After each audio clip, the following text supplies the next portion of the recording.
Nosso objetivo hoje é de falar sobre o autodescobrimento. E hoje, para mim, preparar foi o encontro mais angustiante, já sei que é assim. Por quê? Porque, em geral, a gente pode trabalhar um tempo bom, assim, para o autodescobrimento, umas 20 horas. Seria um tempo legal para refletir sobre o inconsciente, a estruturação do ego, a questão da persona, sombra, ânima, ânimos, até chegar no self. E a partir daí vocês estarem melhor orientados para pensar as emoções. Então, ter que reduzir o que eu queria trabalhar em 20 horas para 2 horas foi uma coisa horrorosa, e eu ainda fiquei olhando e pensando o que eu tenho que mudar, o que tem que mexer, e achei que continuou ruim, e ainda não estou satisfeito, e cada hora que eu olho essa apresentação acho que ainda está ruim. Então vamos ver como que a coisa vai transcorrer. Eu queria que vocês se sentissem muito à vontade para fazer perguntas, porque é melhor que a gente trabalhe metade do conteúdo, mas que fique claro alguns pontos essenciais para vocês, do que eu passar todos os slides e vocês saírem daqui mais confusos do que chegaram. Porque isso que a gente vai discutir é a base para analisar todas as emoções. Então, em especial, o aspecto do inconsciente, do ego saudável ou adoecido e do self tem que estar muito claro para vocês. Se não tiver, fica difícil de entender o que nós vamos trazer um pouco mais à frente.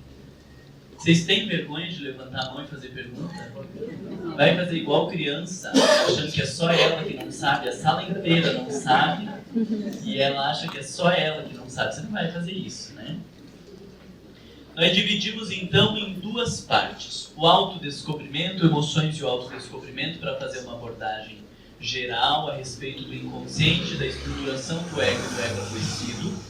E depois uma segunda parte sobre sombra. Por que acho importante essa parte sobre a sombra? Porque aonde a gente se perde com as emoções é movido por essa tal dessa sombra.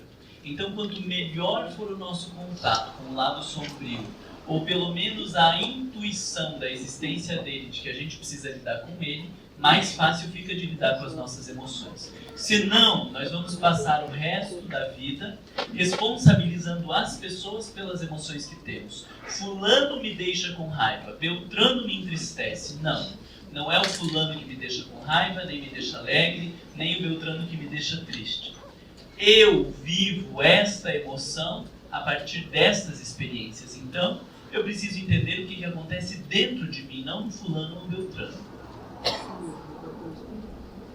Eu vou tentar ser bem didático, mas muita coisa eu tive que cortar, senão não ia dar para a gente trabalhar. Mas queria retomar essa frase que eu trouxe no final do nosso encontro passado. O grande desafio contemporâneo para o homem é o seu autodescobrimento. Para reforçar a noção de que o autodescobrimento não é uma tarefa simples. Quando alguém diz, eu me conheço, ela está mais perdida do que cego em tiroteio. Eu terminei certa vez um estudo sobre emoções lá na nossa casa, nós fizemos algumas edições lá, e na primeira vez nós terminamos, não foi sobre as emoções, foi sobre o livro Autodescobrimento da Joana de Ângeles. E uma alma penada, na hora da avaliação, ela diz assim, eu adorei esse estudo, foram 2 anos de estudo. Eu adorei esse estudo porque agora eu posso dizer que eu me conheço. E vocês já estão vendo que eu sou meio grosso, né? O que eu vou falar para uma mulher dessa, né? Pulou assim da minha boca, não entendeu nada. E falei, vai ter que começar de volta o estudo, porque passou 2 anos estudando o livro Autodescobrimento, e no final de 2 anos uma pessoa dessa diz que se conhece, então não entendeu nada. Alguém ao final dessa encarnação dizer eu me conheço, não entendeu nada. É um grande desafio para o homem moderno e não vai ser concluído nesta encarnação, nem na próxima, nem nas 20 próximas. Porque ainda terá milhares de coisas a serem descobertas. Esta tarefa talvez pode ser que termine quando a gente se tornar espírito puro. Porque daí já conhecemos tudo no sentido das nossas potencialidades quando nos tornarmos uno com Deus. Mas até lá ainda haverão coisas a serem descobertas. Então não existe esta noção de que a gente se conhece. O indivíduo que acha que se conhece está mais perturbado do que os perturbados que acham que não se conhecem.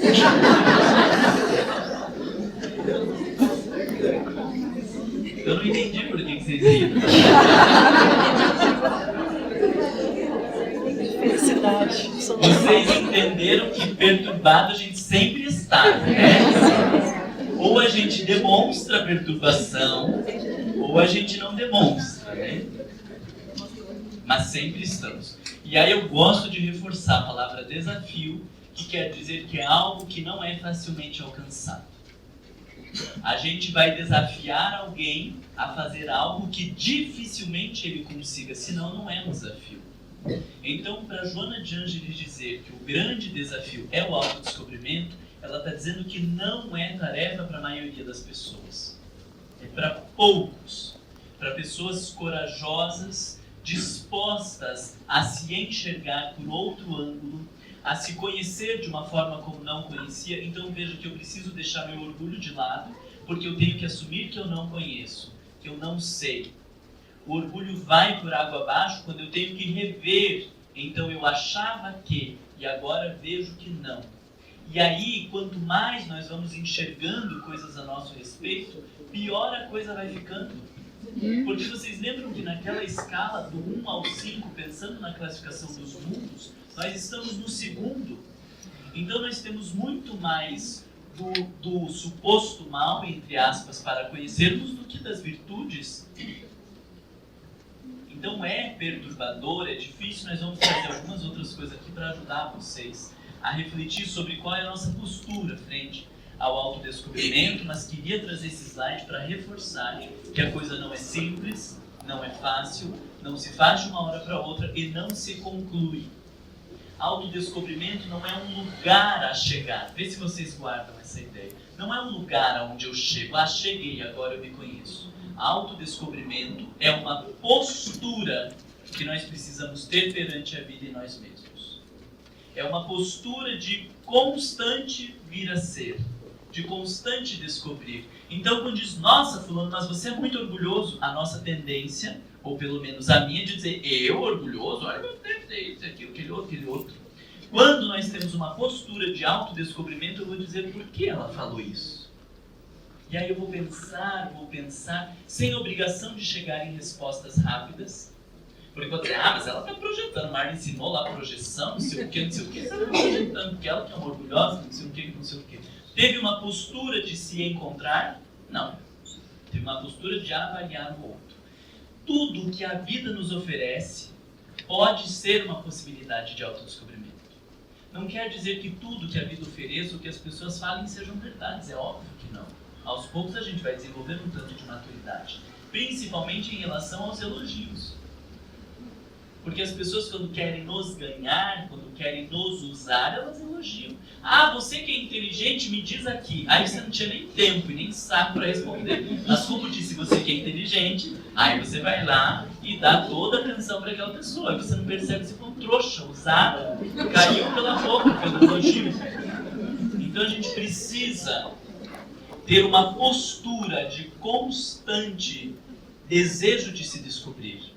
Das brigas, dos problemas, dos desencontros da vida e também dos encontros.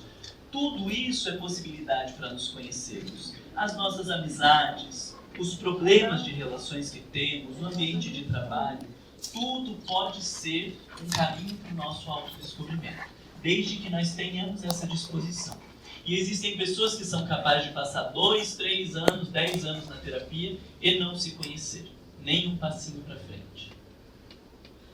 E aí, como tem psicólogo que está mais preocupado com o dinheiro do que com o processo do paciente, vai levando, faz ele falar. Eu já tive pacientes que eu disse, você não está pronto para análise. Ah, o senhor está querendo dizer que eu não preciso da análise? Eu falei, não, você não me ouviu. Não é que você não precisa, Você não está pronto para análise. Ah, você quer dizer que eu não sirvo para análise? Aham. Não serve. Porque quer se justificar o tempo inteiro, quer mostrar uma coisa o tempo inteiro, não se abre a novas possibilidades, tem resposta para tudo, essa pessoa só vai gastar dinheiro na terapia. Porque ela já sabe, então por que ela está indo procurar um terapeuta? Para ratificar tudo que ela já sabe?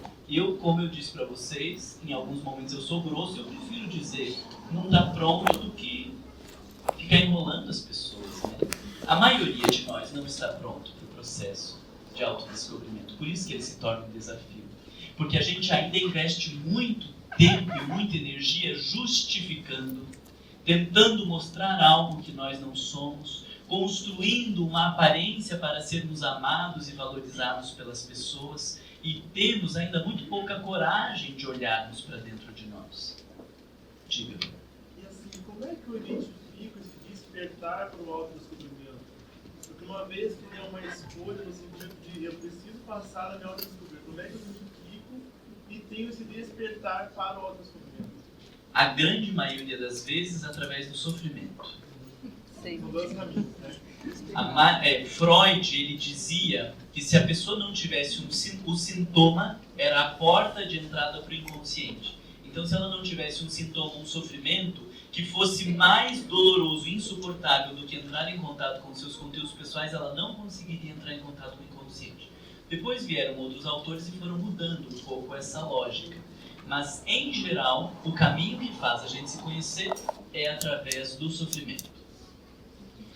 E tem gente, e não é garantia, olha que coisa difícil, né? Porque tem gente que com o sofrimento endurece mais. Teve um problema no relacionamento, porque o homem não presta, porque eu não devia nem ter casado, porque eu sou um burro, uma burra, porque eu escolhi não sei o quê. Meu Deus do céu, mas olha quanta possibilidade de reflexão do que eu apresentei de mim, do que eu tenho de melhor e de pior nesse casamento, o que o outro apresentou, quantas coisas que a gente pode pensar a partir de uma separação. E tem gente que consegue endurecer, porque quando eu digo que o problema é do outro, que não presta, que não serve, que foi tudo errado, que foi um erro, eu estou eliminando a possibilidade de me conhecer. No livro Autodescobrimento, da Joana de Ângeles, na introdução, ela fala de 5 ou 6 pré-requisitos para se conhecer. E um deles é a insatisfação pelo que se é ou como se está.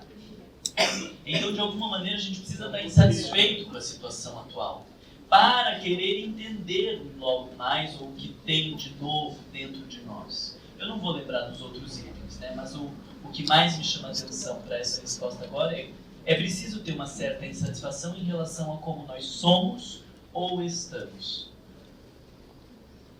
Vocês são insatisfeitos com vocês? Se não, já pode ir embora. Porque daí você é arrogante demais se você não estiver insatisfeito. Né? Daí se você não estiver insatisfeito é porque você está achando que está tudo ok. Está ótimo do jeito que eu sou. Eu sou maravilhoso.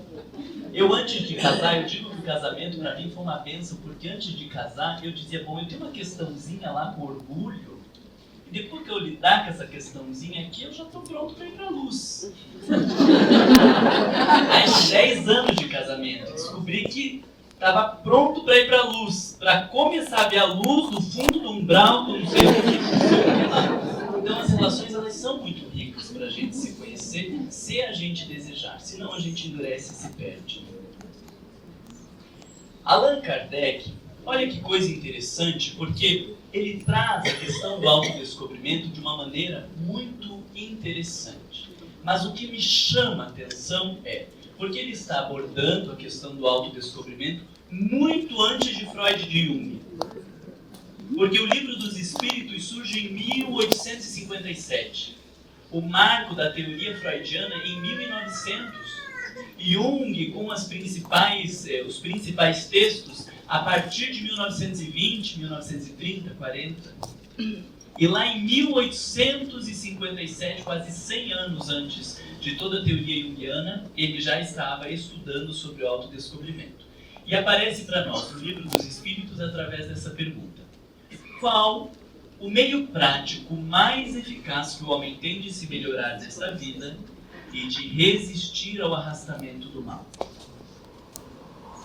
Presta atenção porque a pergunta é muito importante. Ele está falando de um meio prático, de uma ação. O que eu preciso fazer no meu dia a dia, nas minhas relações, para me melhorar nesta vida e resistir ao arrastamento do mal.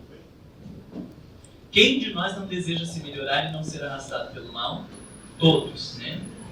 Mas se alguém nos perguntasse lá no ponto de ônibus, o que eu faço para me melhorar, para não ser tomado pelo mal, quando eu vejo eu estou morrendo de raiva de volta, quando eu vejo eu faço isso, eu faço aquilo, não consigo controlar a sexualidade, a agressividade, a alimentação, o sono, sei lá, tudo que é problema que a gente possa ter. O que a gente vai dizer para as pessoas que elas têm que fazer?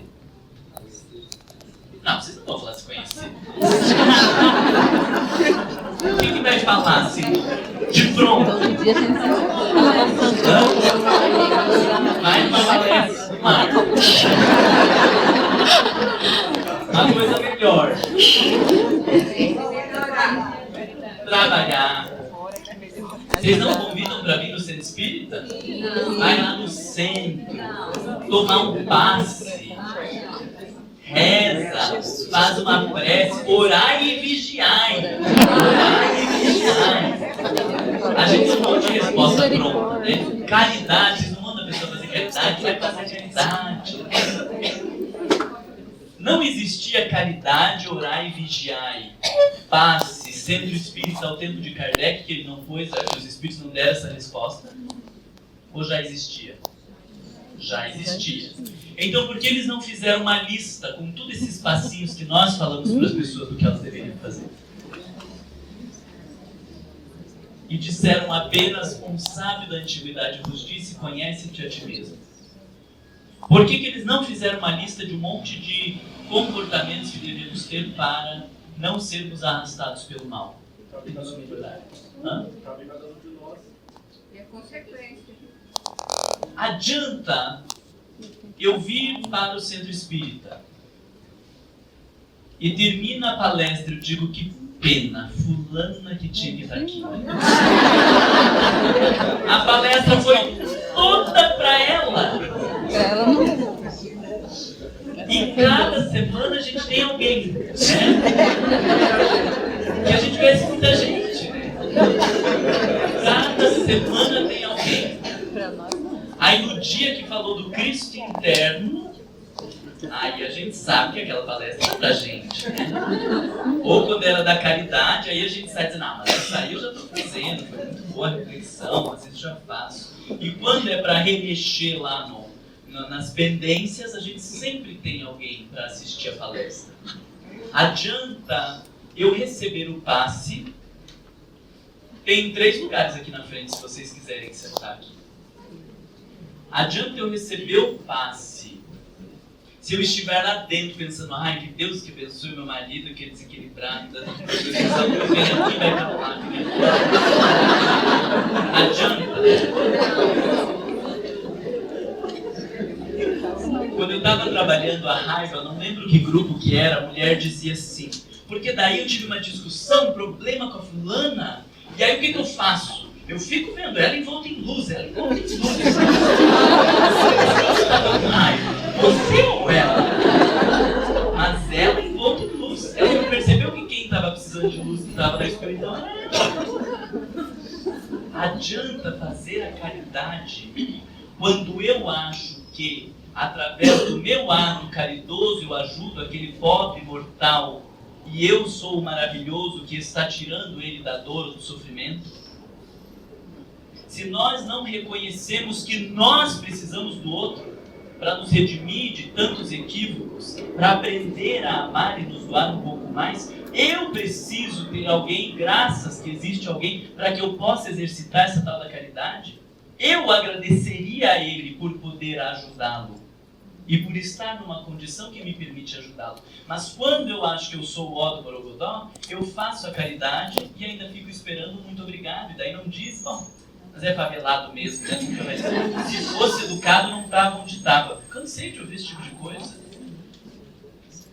Então, se nós não nos conhecermos, não estamos criticando que não precise vir ao centro espírita, assistir palestra, grupo de estudo, receber o passe e fazer caridade. Mas, Se não tivermos um mínimo de autodescobrimento, todas essas ferramentas, elas não servem para nada. Porque o que o Centro Espírita nos oferece, através do conhecimento, das práticas de caridade, da fluidoterapia, são ferramentas. Usa quem quiser. Nós podemos fazer o Evangelho no lar, abre o Evangelho no lar. É sobre orgulho. Aí a gente lê o texto do orgulho. Aí chega a hora do comentário. A humanidade realmente, né, teve um problema grave com essa questão do orgulho. Você fala da humanidade, aí a mulher, o marido diz, mas a tua mãe, né? A tua que é muito pior, teologia, não sei o quê. Não vou falar nada, mas eu acho que esse texto foi bem pra você, porque você que abriu. Aí vai ver, não, ele já olhou antes, na hora de abrir, porque ele queria era ler pra ela. Isso. Serve de alguma coisa esse Evangelho, gente? Não serve de nada, vira discussão, as pessoas discutem, ou quando existe alguém que seja o impositivo, não há discussão, mas todo mundo está ali com aquela cara de meu Deus, que hora você vai acabar esse Evangelho? Porque eu sou obrigado a estar aqui, porque se não for, vai ter briga, vai ter problema, então é melhor a gente ficar ali de cara amarrada mesmo. Quantas famílias vocês conhecem que conseguem abrir o Evangelho, ler o tal do texto sobre o orgulho e o egoísmo, e cada um comentar como está em relação àquele texto? Bom, gente, eu vou aproveitar então, porque esse texto aqui me chamou muito a atenção. Eu me lembrei na hora que eu estava lendo que ontem eu tive uma postura bem como ele está descrevendo aqui, de me achar a pessoa mais importante e acabei tratando fulano mal. Essa pessoa vai ser mais respeitada ou menos respeitada na sua família porque ela está falando do seu orgulho? Na nossa cabeça vai ser menos, né? Se o pai falar dos seus defeitos, das suas limitações ou dos seus problemas para os filhos, eles vão se respeitar menos. Não é assim que acontece. E aí a mulher, ou o marido, ou os filhos dizem, papai, mas que bom que você falou isso, porque eu vi que eu fiz a mesma coisa, e agora que você falou, não tinha entendido o texto, mas agora que você falou, eu vi que eu fiz a mesma coisa. E a partir daquele texto, por as pessoas terem um mínimo de autoconhecimento, elas se refletem sobre as suas posturas, os seus comportamentos e terminam meia hora de Evangelho muito melhores do que quando começaram. Mas em geral não é isso que acontece. A gente lê o Evangelho, fulano fala, você que gosta de falar e discursa como se estivesse fazendo uma palestra. Não chega em lugar nenhum, não faz o Evangelho se for para fazer desse jeito. Fica cada um quietinho lendo o seu livro, que vai ser melhor do que ficar cultuando um egocentrismo, uma arrogância. A gente termina de ler um livro e precisa pensar o que esse livro quer me dizer. Ler um capítulo, um trecho que seja, o que isso fala do meu dia, o que isso pode me orientar. Na psicoterapia a gente aprende que até cada paciente que chega a gente precisa dizer o que este paciente tem a ver comigo e por que veio para mim. Olha que coisa interessante. Todas as experiências da vida podem ser possibilidades de aprendizado. Se não tivermos esta postura, todos os recursos que a vida nos apresentar vão ser inúteis. Dá para entender, ao meu ponto de vista, não tenho a pretensão de dizer que Santo Agostinho queria dizer isso, mas ao meu ponto de vista, por que é tão importante se conhecer para não sermos arrastados pelo mal e para não continuarmos repetindo os mesmos erros? Alguma pergunta? Não. É muito mais fácil ver o mal fora do que dentro. E é tão bom daí, né? Porque dá a sensação que está lá. Como assim? Se tiver lá, não tem aqui. Você é orgulhoso, mas você também é. Então tá bom, são dois, mas agora a gente está falando de você. Né? Parece que daí um diminui o outro. Se um for pior, o outro fica melhor, né? Não, tá todo mundo no mesmo charco. Por que é importante o tema do autodescobrimento com as 4 emoções que nós vamos trabalhar?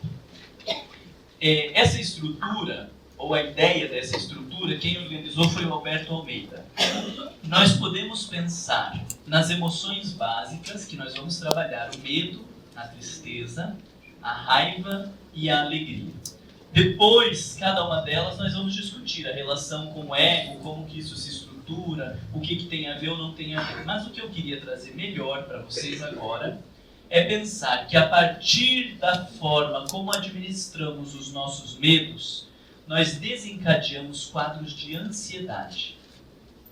A partir da forma como lidamos com as nossas tristezas, nós entramos em processos depressivos. A partir da maneira como vivemos a raiva, caímos na violência. E não sabendo buscar alegrias verdadeiras, nós desenvolvemos quadros de euforia. Porém, bem administradas as experiências da vida, os medos nos tornam pessoas prudentes.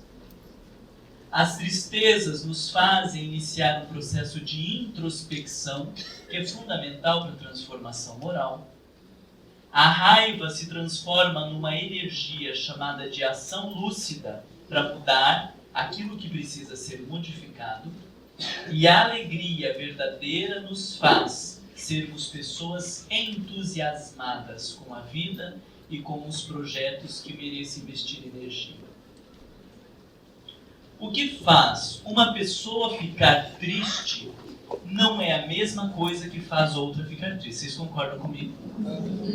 Talvez a maioria de nós possa ficar com raiva no trânsito, mas nem todos ficamos com raiva no trânsito. A gente acha que isso não é abona, que eu queria dizer, mas como diminui o nosso problema quando diz, mas o fulano é insuportável. Daí diz, mas o que você tem com esse fulano? Por que te toca? Por que te machuca tanto essa relação? Não, mas não é só comigo. Todo mundo acha ele insuportável. Então é bem provável que todo mundo tem o mesmo problema que você tem. Mas não é porque todo mundo sente essa coisa, não é porque todo mundo reage, que nós estamos falando de uma verdade lá fora. A única verdade que nós temos e devemos nos ater é a realidade existencial. É o momento onde eu me encontro. O resto, tudo são possibilidades. Então, o que me deixa com raiva pode ser diferente do que deixa o outro com raiva. E por isso eu preciso entender o que acontece comigo. Porque senão nós ficamos querendo mudar lá fora, lá fora, lá fora. É claro que a gente vai discutir muito, e vocês vão sempre sair daqui angustiados dizendo, mas quando muda fora e quando muda dentro? Não tem uma resposta pronta. Algumas poucas situações a gente vai investir energia para mudar fora, mas na grande maioria das experiências a mudança que precisa acontecer é dentro. Gostaram desse quadro? Sim. Bom, né? Eu vou mandar depois por e-mail para vocês todo o material, tá? Então vocês não se preocupem.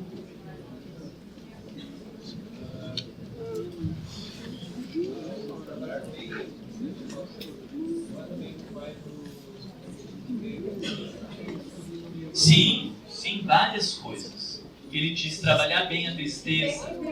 Ele diz se trabalhar bem a tristeza não vai ajudar a desenvolver empatia? Vai, muito. Não pensa só nessas coisas que eu coloquei aqui, né? Esse aqui é o caminho mais comum que a gente faz, né?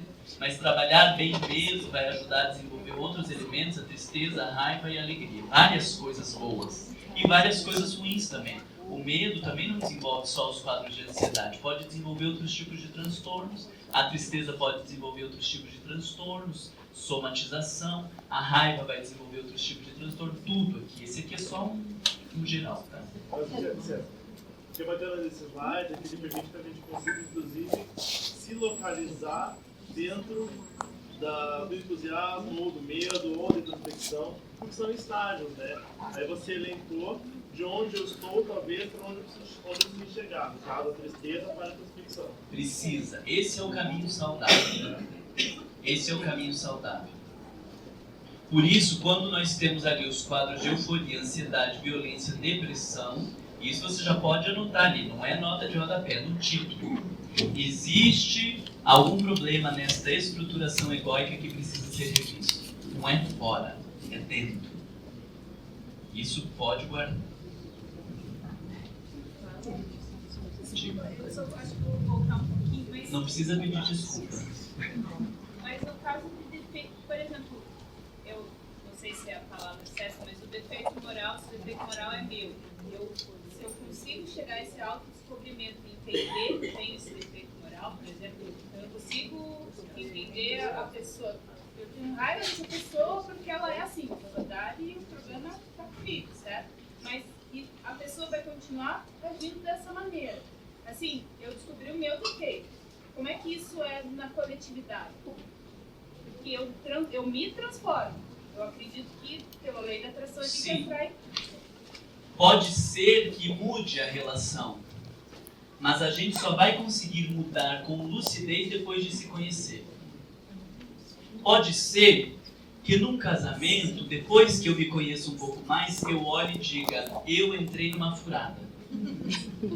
Gente, não pode entrar numa furada? Não pode ter feito escolhas equivocadas? É claro que pode. Mas, em geral, não é esse o percurso. Mais de 50% dos casamentos terminam no primeiro ano. Toda essa gente foi louca, fez burrice e entrou numa furada? Não. A maioria das circunstâncias são pessoas que não se conhecem, que não estão dispostas a lidar com as suas questões particulares, e na hora que eu preciso conviver de perto com o outro, preciso ceder em algumas coisas, preciso rever posturas, mudar comportamentos, eu não consigo. E aí é mais fácil me separar do que trabalhar-me interiormente. Mas não é porque existe isso que então agora eu estou casado e eu vou ter que ficar e eu tenho que me conhecer. Só que para eu ter certeza que eu entrei numa furada, precisa de um bom nível de autodescobrimento. Mais ainda, não é só descobrir-se, é conseguir aproveitar tudo que aquela relação pode me oferecer para o meu crescimento e transformação. E aí chega um nível em que a gente não está mais se transformando, chega um nível que a gente talvez comece a se machucar, ou que comece a se afastar, ou esteja só perdendo tempo, que não devia de ficar junto. As pessoas se habituam, né? Eu acho isso horroroso. Se habitua. Por que não separa? Já está tanto tempo junto. Meu Deus, mas se você veio à Terra para evoluir, você não vai separar porque está tanto tempo junto? Não, a encarnação vai casar com o outro se separa, vai buscar experiências novas, vai viver coisas melhores. Né? E a gente vai se acomodando, ou com medo, ou porque não quer lidar com as questões. Né? Às vezes é bom ter um marido chato, ranzinza, ele dorme lá naquele quarto, eu durmo no meu quarto, a gente não precisa diminuir o padrão de vida, porque não tem que manter duas casas, e acha que tá bom? Não, tá horroroso, você tá perdendo uma oportunidade incrível de aprendizado, de transformação. Nem sei por que eu cheguei nessa parte, mas... eu respondi, ó... Em todas, agora eu lembrei, em todas as emoções, a gente vai fazer o percurso do pra dentro, e olhando pra dentro é que eu vou conseguir entender o que muda fora, mas é depois. Então eu vivo com uma pessoa hostil. É fácil me afastar da pessoa hostil. E aí eu não fico com raiva, porque ele é grosso, ele é estúpido, se afasta. Mas às vezes aquele sujeito hostil faz com que eu precise entrar em contato com o meu lado agressivo. De dizer, vamos parar com a palhaçada? Agora não. Mas daí eu vou ter que entrar em contato com o lado inferior. Eu vou parecer grosseiro. Eu vou parecer hostil tanto quanto, ou vou me parecer com meu pai, com a minha mãe, que eu morro de medo de parecer com eles. Aí eu me afasto, perder a oportunidade de se trabalhar interiormente. Mas quando eu consigo delimitar espaços, quando eu consigo estabelecer relações saudáveis, existem algumas pessoas que não respeitam mesmo assim, então eu escolho me afastar. Mas depois de um percurso interno, de entender o que acontece naquela relação, até onde que posso e não posso, até onde que o outro vai ou não vai, que respeito ou não respeito, depois disso, com lucidez, é que eu decido por me afastar de algumas pessoas e me aproximar de outras. Mas vocês vão ver que é consequência natural do autodescobrimento.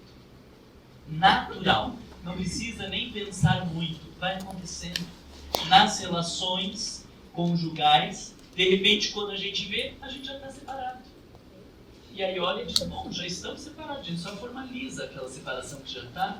Dos amigos, a gente vai se afastando. Nossa, faz tanto tempo que eu não falo com fulano. Aí encontro com fulano, vamos marcar. A gente não marcar, ninguém sabe o telefone de ninguém. Ninguém todo dia vai marcar, se vira as costas, você não quer marcar mais com aquela pessoa. Mas não precisou olhar e dizer, agora vamos romper que eu não quero mais. Vai acontecendo naturalmente, de se afastar, de perder o interesse, depois de muito tempo se encontra de novo, e aí quando se encontra vê que já não tem mais aquela sintonia que tinha. Por quê? Porque nós fomos realizando um autoconhecimento e uma transformação interior. Então, a vida vai. Isso é importante de vocês entenderem com aquela pergunta 919 do Livro dos Espíritos, que fala do conhece a ti mesmo, porque essa eu acho que é a essência do que eu queria trazer para vocês. Quando nós nos conhecemos e temos esse contato interno, as coisas vão acontecendo naturalmente.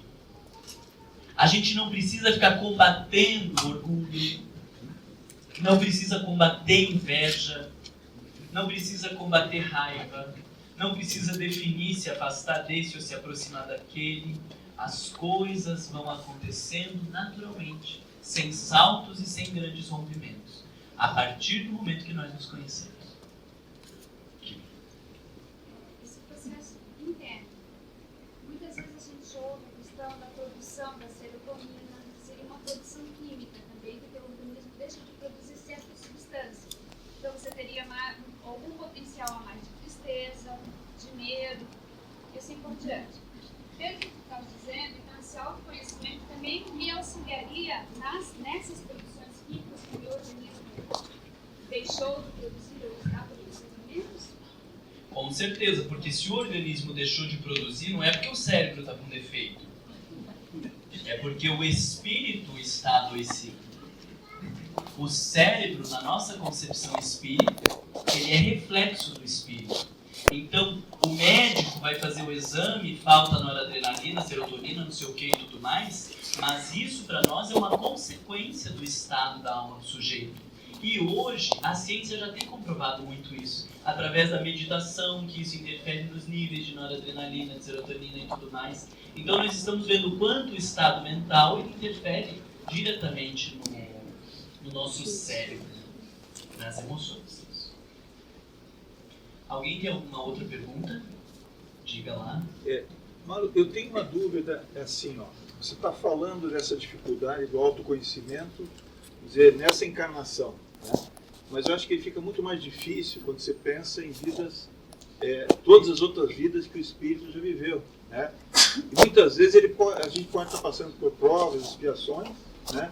Então, como é que você enxerga, assim, alguma dica, não sei, porque é muito mais complexo se você analisar a parte passada, né? Não sei se é. Para mim é tudo a mesma coisa. Porque hoje, pensa, vê se te ajuda. O que eu sou hoje e o que vocês me conhecem, obviamente tem a ver com as experiências, a forma como eu fui educado, a cultura, o meio religioso e tudo mais, que vai favorecendo a estruturação desse ego, mas ao mesmo tempo não está descolado de tudo que eu fui das encarnações passadas. Exemplo disso são os nossos complexos. Eu vivo um complexo de rejeição, mas fui amado pela minha família, fui cuidado e vivo um sentimento de rejeição. Da onde que veio isso? Veio das experiências que eu trago de outras encarnações. E está presente o tempo inteiro. Um complexo de superioridade. Mas é feio fulano, ridículo, dente torto. É porque eu não pego qualquer menina, não sei o que. Meu Deus, se enxerga! Olha você não fala direito, você não tem cultura. E querendo o quê? Então o sujeito se acha melhor do que as pessoas, acima do bem e do mal. E não tem a ver com a educação, não tem a ver com as experiências dessa encarnação. Então não dá pra gente separar o que é dessa e o que é da outra, porque tá tudo muito ligado. As nossas questões sexuais, elas com certeza não são dessa encarnação. Elas são de infinitas não, porque daí não tem fim, mas de centenas de encarnações que nós vivemos anteriormente. As questões da agressividade estão diretamente ligadas às centenas de encarnações anteriormente. Então não dá para separar uma coisa da outra. Quando eu estou me conhecendo agora, eu não estou conhecendo só o aspecto dessa vida. Eu estou conhecendo tudo que eu sou, porque eu sou o somatório de todas as encarnações. Não existe o Marlon agora e outras encarnações. O Marlon agora, ele já é o somatório de todas as outras encarnações. É claro que alguns elementos serão mais marcantes nessa encarnação. Uma pessoa que passa por um trauma, um abuso na infância, por pais extremamente hostis, vai ter uma interferência direta na forma como ela se vê. Mas nem isso é determinante. Nós já vimos muitos exemplos de pessoas que passaram por ambientes completamente hostis e têm uma autoestima elevada, uma postura saudável, você fala, meu Deus, da onde que veio isso? Então, não sei se você conseguiu entender que buscando o que eu estou conhecendo agora, não dá para separar se é dessa encarnação ou se é das outras. É um todo. Obrigado. Vamos à frente, então. No aspecto do autodescobrimento, para mim, existem duas questões que são fundamentais no Livro dos Espíritos. É óbvio que o Livro dos Espíritos, como um todo, é um tratado de autodescobrimento, é uma abordagem psicológica, mas duas questões são especiais, que é 913 e 919. Elas estão todas na última parte não fica certo, no último capítulo da terceira parte. O Livro dos Espíritos tem 4 partes, a terceira é das leis morais. A última é da perfeição moral. Esta parte eu recomendo que vocês leiam, porque é bem importante tudo isso que a gente está trazendo aqui. E lá no final dessa terceira parte, Kardec pergunta assim: entre os vícios, qual se pode considerar radical? Outra pergunta muito interessante, a gente vê a sabedoria de Kardec, né? Porque solta aqueles espíritos tudo maravilhoso para a gente perguntar: o que eu fui na encarnação passada? Matei minha mãe ou meu pai? Só ia ficar nessa bobajada. Ele foi muito além. As perguntas que Kardec fez, a gente às vezes nem entende a complexidade da pergunta que ele fez. Quanto mais estar no nada, a gente já lê no Livro dos Espíritos, a gente não consegue às vezes compreender. Imagina ele começando do zero. E ter chego aonde chegou é uma alma nobríssima. E a gente precisa ler, reler, estudar sempre o Livro dos Espíritos. Aproveita aqueles que têm um espaço maior lá para fazer anotação e vai para lá, vai para cá, vai para lá, vai para cá, porque o Livro dos Espíritos e o Evangelho não deveríamos parar de ler nunca. Nunca. Vai sempre lendo com outras coisas.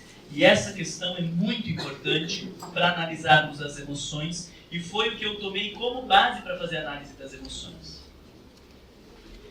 Dentre os vícios, não entenda por vício fumar, beber, tá? Eu trouxe aqui a definição do dicionário. Vício, defeito ou imperfeição grave de uma pessoa ou coisa. Disposição natural para cometer o mal ou praticar ações contra a moral. Qualquer costume supérfluo, prejudicial ou censurável. Isso são os vícios. Então nós estamos falando das questões morais. Dentre todos os nossos problemas morais, existe algum que possa ser considerado radical? Ou seja, que está na raiz de todos os outros? Que seja a nascente de todos os outros?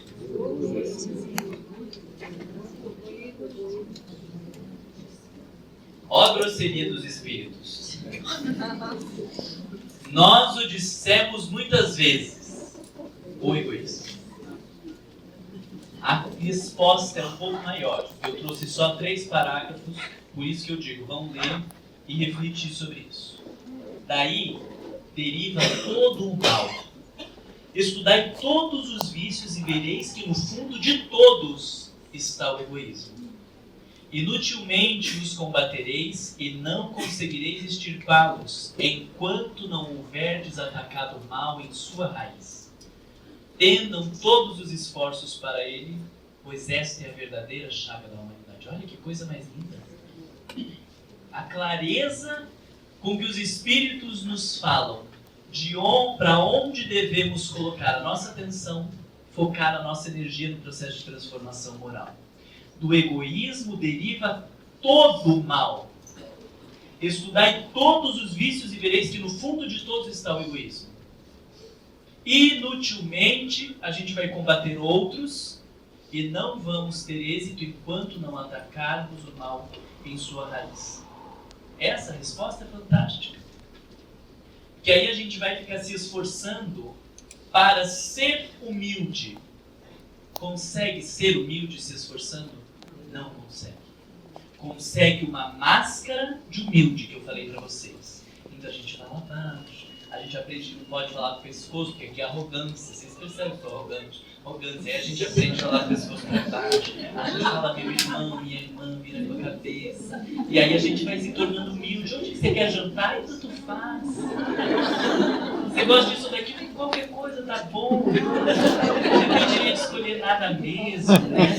Que Deus mandar, tá bom. Você não vai virar humilde porque tá falando como Chico Xavier. Você vai ter uma máscara de humilde. Ninguém se torna paciente com um comportamento exterior de paciência. E aí, as coisas estão acontecendo. A gente queria explodir, mas está ali cantarolando. Ave Maria. E por dentro explodindo o estômago com a Ave Maria que você está cantando, fingindo que é uma pessoa paciente e escondendo de você mesmo a sua impaciência. Não se torna paciente contando de 1 a 10, cantando Ave Maria. Ninguém vai deixar de ser, neste sentido, vai ser uma coisa melhor porque está agindo dessa forma. O que nós temos feito é apenas acumular máscaras de humilde, de paciente, de caridoso, de manso, de bom. E aí é só desespero depois da desencarnação. Porque aí vão-se as máscaras e nós temos que nos deparar com quem nós verdadeiramente somos. E aí existem inúmeros relatos nos livros de Manuel Filomeno de Miranda. Os livros de Chico Xavier são inúmeros os relatos dos espíritos que se ativeram às máscaras, a transformação da exterioridade, não fizeram um trabalho por dentro. O trabalho por dentro pressupõe lidar com o egoísmo. Então, primeiro eu queria perguntar para vocês, quem aqui é egoísta? Levanta o braço. Vocês estão mais rápidos, né? Vocês estão espertos, né? Existe grau para o egoísmo? Tem o egoísmo perverso, o egoísmo normal e o egoísmo espírita. Nós estamos no egoísmo espírita. Né? Tem inveja espírita. Aqui mesmo, nessa casa, estava falando para a Ana Maria que todos os exemplos que eu tenho dessa casa, eu estava fazendo palestra e estava inspiradíssimo, fiz uma palestra que foi muito bonita mesmo, não preciso ficar fazendo de humilde, porque eu não sou. E aí a mulher disse, meu Deus, que inveja da tua oratória! E eu me assustei, porque eu não imaginei que ela ia falar isso. Né? Aí eu olhei meio assustado, assim, ela falou, mas uma inveja espírita. Deve ter também o egoísmo espírita. Olha a definição de egoísmo. Amor exagerado aos próprios valores e interesses em despeito dos de outrem. Você tem um amor exagerado... Não, deixa eu pegar o outro para piorar. Exclusivismo que leva uma pessoa a se tomar como referência a tudo. Você tem essas coisas? Você tem um amor exagerado aos próprios valores? Não temos, né? A gente já superou isso. A gente diz assim, existem os evangélicos, os católicos, os espíritas. Né? E nós, como espíritas, dizemos, bom, mas cada um tem o seu tempo. Qual que é o tempo espírita? É o tempo 10. Qual que é o tempo católico? 7, 6. Evangélico, 3, 4, 2. Né? Não consigo acreditar como que uma pessoa largou o espiritismo para ir para o evangélico. Não entendeu nada. Pode ter entendido como que os espíritas funcionam. Entendeu tudo que está por trás do discurso. E aí não suportou ficar na casa espírita. Então a gente fala como se um dia eles fossem chegar no nosso tempo. Como se um dia todos fossem se tornar espíritas. E Kardec pergunta isso. Um dia todo mundo vai se tornar espírita? E o que os espíritos respondem? É óbvio que vão? Não, né? Nós olhamos o noticiário, as pessoas passando fome, com problemas, com dificuldades, e a gente consegue dormir como se nada tivesse acontecido. Meu Deus, olha que coisa horrorosa aquela guerra, não posso nem ver, nem imaginar, meu coração fica aflito. Mas depois do banho a gente já nem lembra. Deita e dorme. Mas se fosse o meu filho no sulzinho, a guerra está lá no norte, mas se fosse o meu filho lá no sulzinho daquele país em guerra, a gente não passava uma noite dormindo.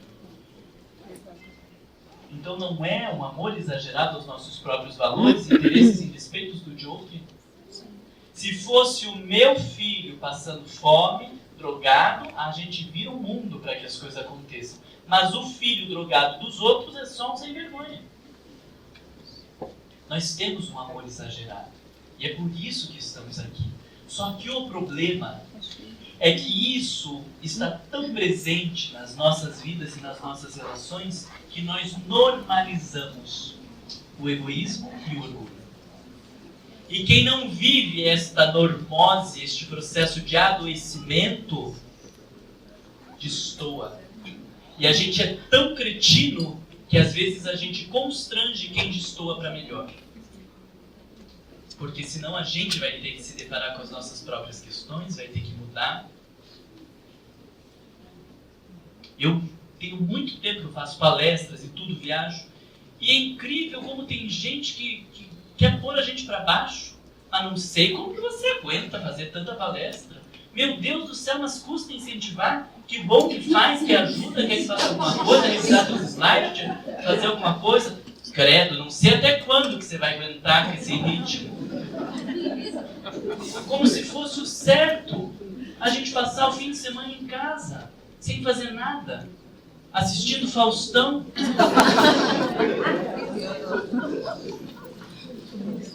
Quando eu li me comprometi de ler toda a série de André Luiz, eu fiz as contas, dá para ler tudo em um ano.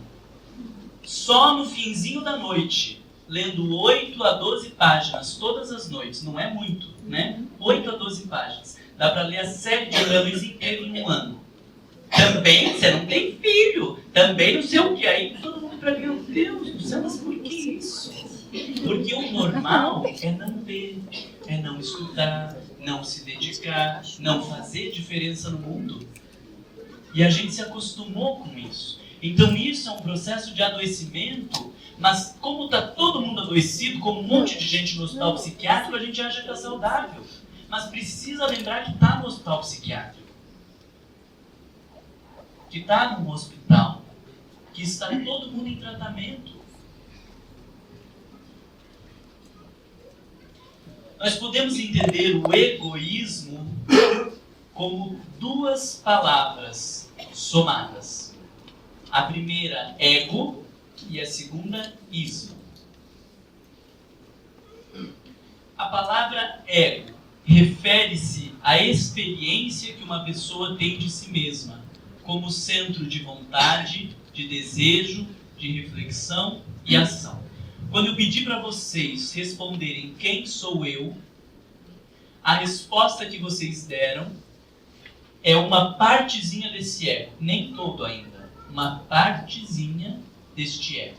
Que é a noção que eu tenho, que eu digo, eu sou uma pessoa entusiasmada, eu gosto desse tipo de coisa, daquele tipo de coisa, eu sou assim, sou assado. Nós vamos construindo uma ideia a nosso próprio respeito, e isso é o que a gente chama de ego. Essa noção que temos de nós mesmos. Eu sou uma pessoa animada, ou eu sou uma pessoa mais introspectiva, eu sou uma pessoa assim, ou assado. São as respostas que, em geral, a gente consegue dar para quem sou eu.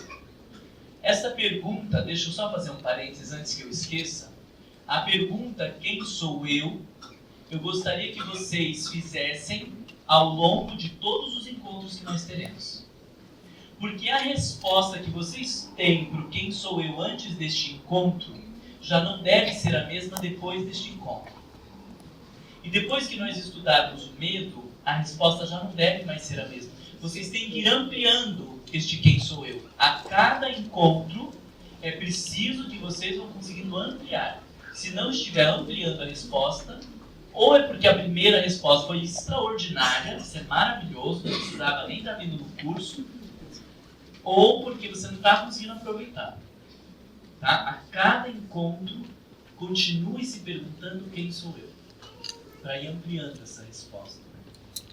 A primeira resposta que a gente tem é uma partezinha desse ego. Então, quando eu digo que eu sou assim, eu sou assado, eu gosto disso, eu gosto daquilo, eu estou me referindo ao ego, muito distante de me referir ao todo, a uma partezinha bem pequena.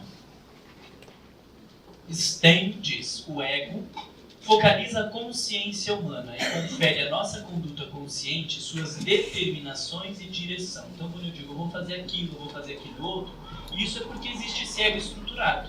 Quando a gente diz, poxa, eu queria tanto fazer tal coisa, mas eu não consigo, eu nunca levo os projetos para frente, a gente vai dizer que ali não existe um ego bem estruturado, um ego saudável, precisa fortalecer esse ego para que o sujeito dê conta dos seus projetos ou da sua vida. Porque temos um ego, possuímos a liberdade para fazer escolhas que podem desafiar nosso instinto de autopreservação. Também só pelo fato de fazermos escolha. Então, quando diz o que você gosta, tanto faz. Mas se vestir assim, do que você gosta, como que você gosta de se vestir? Tudo bem, eu ganho as roupas do meu primo, daí eu uso, não tem vontade própria, não tem escolhas, é de um ego que não está bem estruturado. Dá para entender isso? Um egocêntrico é o indivíduo que acha que tudo tem que ser do seu jeito. Então, pensando nos dois extremos, daquele que não sabe nada, não se posiciona de jeito nenhum, que não consegue fazer escolhas, e daquele que acha que todas as suas escolhas são as melhores, acima do bem e do mal. Nós vamos chamar de um egocêntrico ou de um sujeito com um ego fragilizado e não bem estruturado. Conseguem entender no meio desse extremo? Vamos separar então aqui o nosso grupo. O pessoal do egocêntrico vai lá para a direita, o pessoal do ego equilibrado aqui no meio e o ego desorientadinho aqui para cima.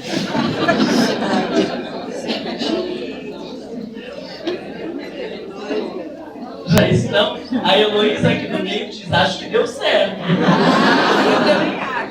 Você vai ver que no próximo encontro vai encher primeiro esse daqui no meio. Diga. Quem que tinha pergunta? Eu tenho dúvida no slide anterior, pode ser? Pode ser. Eu demorei. Não tem problema. Eu vou tentar mandar os slides para vocês antes, que eu acho que isso é mais didático. Mando os slides para vocês, vocês podem ler e daí fica mais fácil a gente processar aqui as informações. Mas eu preciso confessar que terminei os slides às 5 da tarde de hoje antes de vir. Então por isso que eu não mandei antes, tá? Pessoal,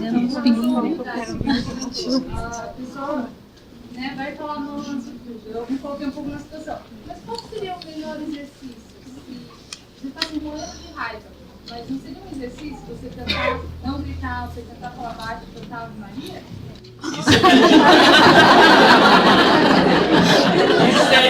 Isso aí se chama redução de danos.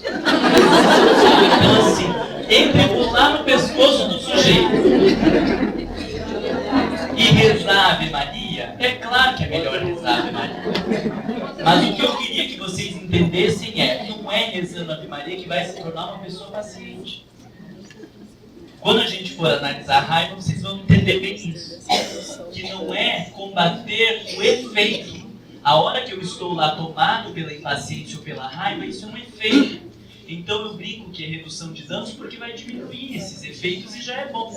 Entre usar cocaína e injetar com seringa contaminada, é melhor usar uma seringa nova. Né? E aí o governo distribui seringa nova, as pessoas falam, meu Deus, que absurdo! Está estimulando as pessoas a se drogar. Não está estimulando, eles vão se drogar do mesmo jeito. Então, que tenha um problema e não tenha dois. Então eu tenho um problema, que é lidar com essa alta energia destrutiva que está dentro de mim. Porque se eu coloco para fora, eu vou ter dois problemas. Então que eu fique com um só. Entre matar o outro ou implodir, é claro que vai ser melhor implodir. Mas que eu entenda que o implodir não é o melhor que eu posso fazer. Tem um caminho muito longo que a gente tem que fazer para dentro. E que se não cuidarmos, a gente fica só no de fora. E aí são os casos que eu falei para vocês. Fulano foi presidente da Federação Espírita não sei de onde, viajava o mundo e depois se encontra numa situação extremamente desconcertante no plano espiritual. Porque ficou só uma parte e não trabalhou para dentro. E adoece, né?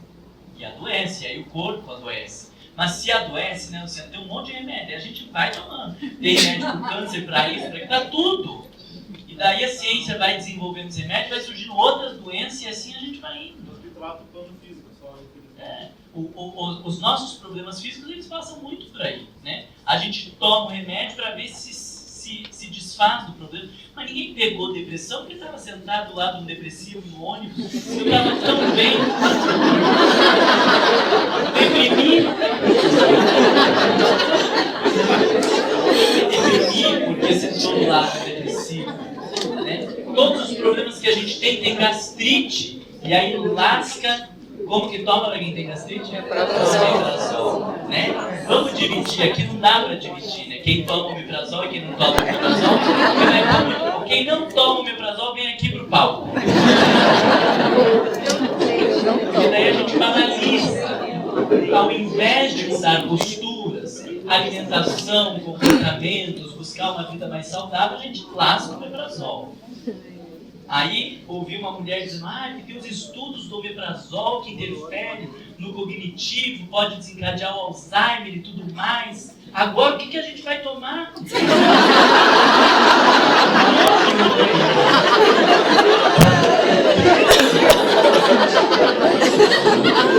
não entendeu. E agora o que eu vou fazer na minha vida? Eu preciso mudar posturas. Preciso mudar hábitos, comportamentos, a forma de agir. Tenho que meditar mais, vou ter que silenciar mais, tenho que mudar minha rotina estressante, porque não foi sempre assim. Vou fazer outra formação, vou mudar de emprego, vou fazer alguma coisa. Extremamente agitado, não consegue dormir. Hoje, não depende só de psiquiatra. Hoje, vários médicos receitam medicação para dormir. É um desrespeito absurdo com o ser humano. Porque não consegue dormir, lasca lá remédio para dormir. Não! Existe todo o processo de higiene do sono, de cuidado que precisa ter para dormir. E depois de todos os cuidados, ao longo de 6 bons meses, se não conseguir dormir, aí a gente vai pensar na medicação. A gente vai por esses caminhos fáceis que não tem nada a ver com olhar para dentro. E aí vamos ficando como estamos. Não resolvemos o problema, e além de não resolver o problema, temos outros problemas em decorrência das altas doses de medicação, dessa palhaçada que a gente faz com o nosso organismo. Marcos, sobre a reflexão que você está falando, é no sentido de que acho que deveria acontecer uma reflexão comum no sentido de que muitas patologias são criadas e administradas por nós. Todas. Muitas. Todas as patologias têm nascente no espírito. Algumas, por já estarem incrustadas no perispírito, por serem comportamentos que trazemos de várias encarnações, mesmo mudando todos os hábitos, nós não vamos conseguir eliminar os efeitos. E para estas situações, ótima medicação.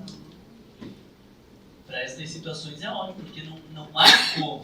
Nós já cometemos danos repetidamente, não é numa encarnação mudando alguns comportamentos que a coisa vai se transformar em límpida, em pureza. Então aí sim, mas muito cuidado, né? Eu nem lembro o que era que você tinha perguntado, mas a gente... Sim? O que você quis dizer sobre estatura moral? Não sei. Não sei. Você sabe que tem umas partes que eu lembro de gente, mas que coisa bonita. E aí eu pus os slides, quando eu vou fazer seminário, eu ponho os slides escritos. Não é de arrogância, Marlon e que dá pra citar. É porque eu achei que ficou tão bonito que eu não vou conseguir falar aquilo ali. Então tem coisa que eu não sei. Mas a gente certamente vai chegar nessa coisa da estatura moral, falando do ego adoecido saudável ou da humildade, tá? Não tem a ver com a estatura física, eu acho também. Às vezes a preocupação também. Aí olha aqui, ó, deixa eu concluir então a ideia do egoísmo. Nós estávamos falando do ego enquanto esta parte que organiza os nossos atos, os pensamentos e que dirige o nosso comportamento. E aí nós temos o sufixo ismo, que quer dizer formação de nome de ação. É 9 horas quase agora? Meu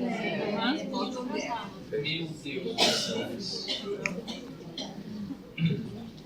Bom, mas isso aqui eu tenho que falar. Formação de nome de ação e formação de substantivos abstratos. Por que é importante a gente ver isso aqui? Se eu for interpretar egoísmo por este caminho, toda a ação do ego nós vamos chamar de egoísmo. Tudo que eu fizer em função de mim mesmo, olhando para mim ou levando-me em consideração, nós vamos chamar de egoísmo. Isso é verdade? Não. As pessoas, com medo de parecerem egoístas, deixam os outros passarem por cima. Cedem o tempo inteiro. Se machucam interiormente. Não conseguem se preservar. Isso é egoísmo? É claro que não. Nós temos num extremo a postura egoísta e nós temos no outro extremo este sujeito que não consegue se posicionar em nada, mas tem um meio termo, que é o ego saudável e equilibrado. Joana de Ângeles usa o termo manifestações egóicas doentias no livro Despertar do Espírito, que nos faz concluir que se existem manifestações egóicas doentias, é porque existem manifestações egóicas saudáveis. Então não estamos trabalhando pela eliminação do ego, como algumas teorias do Oriente pressupõem. Nós estamos trabalhando pelo equilíbrio do ego, e não pela sua anulação. Isso vai ter que ficar claro. Não é se anular que vai para o céu. E, em geral, a anulação que a gente faz, pelo ego não ser saudável, só vai abrir margem para o ressentimento. Então, a mulher cede no casamento, cede para manter a paz no lar. Ela cede, ela cede, ela cede. E depois, quando estão velhinhos, ela cobra. Ela cobra. E todos os momentos que puder, ela vai dar uma enfincada no marido. E aí ele já amansou, porque foi passando o tempo e ele amansou. E aí, por ele amansar e ceder um pouco mais, agora ela se vinga. Foi bom ela ter cedido e mantido a harmonia do lar nesse tempo todo? Não, porque ela é uma suicida. Ao longo de anos foi se matando. E com certeza vai viver menos tempo por ter acumulado tanta energia negativa ao longo da encarnação. E mantém o comportamento do outro, muito bem lembrado. Mantém o comportamento do outro daquele jeito. E a gente quer que mantenha, né? Porque se melhorar muito, depois a gente não vai poder cobrar, não vai poder expor, maltratar. A pessoa cede, mas ela está em busca de uma recompensa. Ela não está cedendo porque esse ego está equilibrado. Ela está cedendo ou por medo de se impor, por medo das consequências, para receber um reconhecimento, por milhares de motivos, que quando não aparecem ou são atendidos, aí aparece o monstro dentro da gente. Né? E a gente estava achando bonito manter o equilíbrio do lar. Mas talvez gerasse uma desestrutura no lar no primeiro mês, num ano, 5 anos que fosse. Mas o que é 5 anos de problemas, discussões, terapia de casal, briga, curso, centro espírita e tudo mais para viver os próximos 40 anos bem? Ou manter um equilíbrio suposto no lar por 30 anos e arquivar mazelas ao longo de algumas encarnações? Qual que é melhor? Com filhos isso é muito claro, né? A mãe é boa, querida, não faz nada. Cria um delinquente, eu fiz o melhor para o meu filho. Mentira! Você fez o melhor para que ele te achasse uma pessoa maravilhosa. No final das contas, você foi uma interesseira. Porque mais do que preocupado com a educação do seu filho, você estava preocupado com a sua imagem. Peguei pesado? Depois que eu falei, eu pensei,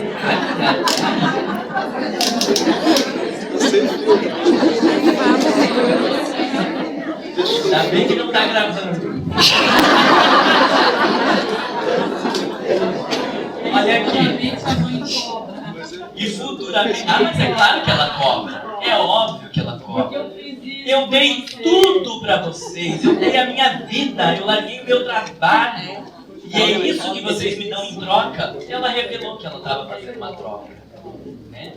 A evasão do ninho, que as pessoas chamam, teve um tempo, agora eu não sei se ainda está nisso, mas quando surgiu essa noção da terapia familiar, que fala das fases e a evasão do ninho, as mulheres achavam bonito, dizer, eu estou na fase da evasão do ninho, como se fosse uma coisa bonita. Joana de Anjos escreve, a evasão do ninho revela o egoísmo da mãe, que deu, e agora quer o retorno. E por não tê-lo, deprime, se fecha ou se vinga contra as mulheres ou homens que apareceram na vida daquela pessoa. Eu dei tanto e agora ela que vai usufruir? Se acha A vítima da situação, deprime. Se você estivesse passando pelo que eu passei, você ia saber. Então, nós não vamos crer que o egoísmo é a ação do ego. Nós vamos entender também que a palavra ismo, ela serve para formar algumas expressões referentes à intoxicação, adoecimento, quer dizer estragar, deformar, perverter. Então existe um momento em que o ego está intoxicado, adoecido, pervertido, deformado, estragado. E essa deformação é o que nós chamamos de egoísmo. Nem todas as ações egóicas, elas são egoístas. Elas podem ser ações de autopreservação, de autoproteção, de lucidez. Não podemos confundir. Mas existem algumas, talvez a maioria delas, que sejam em decorrência do ego adoecido, pervertido pelo excesso de si mesmo. Isso fica claro para vocês? Então vamos lá. No livro Refletindo a Alma, existe um capítulo que nós escrevemos chamado A Nascente dos Sofrimentos, uma análise do ego. Nesse capítulo está toda essa ideia que nós estamos estruturando aqui do ego. É bom de vocês lerem. E lá nós dizemos assim: concluímos que o egoísmo, que o ego, se corrompe pelo excesso de si mesmo, na hora que eu me acho mais do que deveria achar. Aliena-se à medida que se considera o centro de tudo. Perverte-se por acreditar ser merecedor apenas das experiências positivas e idealizadas. Então não são todas as ações do ego que são adoecidas, mas apenas aquelas que somos tomados pelo excesso de nós mesmos, quando nos colocamos no centro ou quando achamos que merecemos apenas as experiências positivas idealizadas. Aí o ego está adoecido. Por que justo comigo? Isso revela o adoecimento do ego.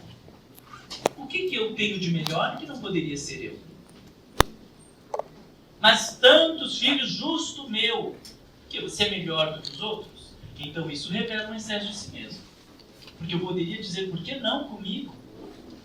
Porque eu me acho melhor do que as pessoas? Então vocês vão ver, a gente vai usar isso o tempo inteiro para analisar as emoções, que em vários momentos nós nos colocamos a mais, no centro ou acima. E é por nos colocarmos a mais no centro ou acima que as nossas emoções desandam. Quando conseguimos reconhecer o nosso verdadeiro papel, quando conseguimos nos colocar no eixo de nós mesmos e não no centro do mundo, as emoções fluem naturalmente e cumprem com um papel na nossa vida. Nos fazem bem. Mas quando são tomadas por este movimento adoecido, elas se atrapalham. Não vou ler essa parte. Não vou ler essa parte. Meu Deus do céu, eu tinha esquecido que tinha parte da sombra.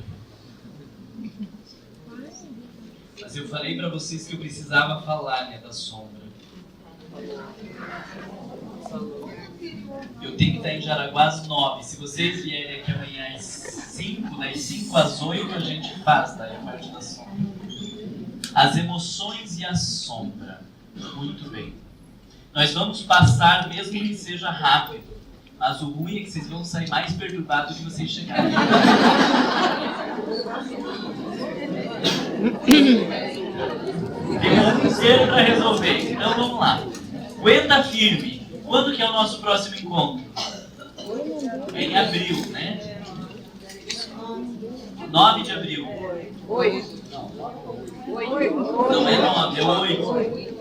Se eu confundir, mandar 8, 9, vocês veem que é sempre a sexta. Vai todo mundo responder, mas é 8, é 9. É sexta-feira. Se a gente estiver mais perto daqui do dia que eu mandar.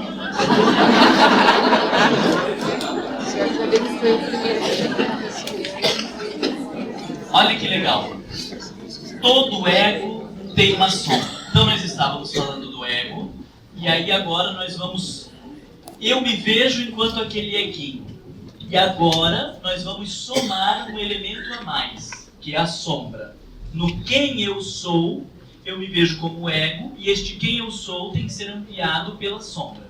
No sentido de que existe mais um monte de coisas que eu não sei que eu sou, mas que eu sou. E também vamos ampliá-lo com o self, que é a parte divina. Todo ego tem uma sombra. Isto é inevitável. Você tem uma sombra? Sim. Por que você respondeu que tem?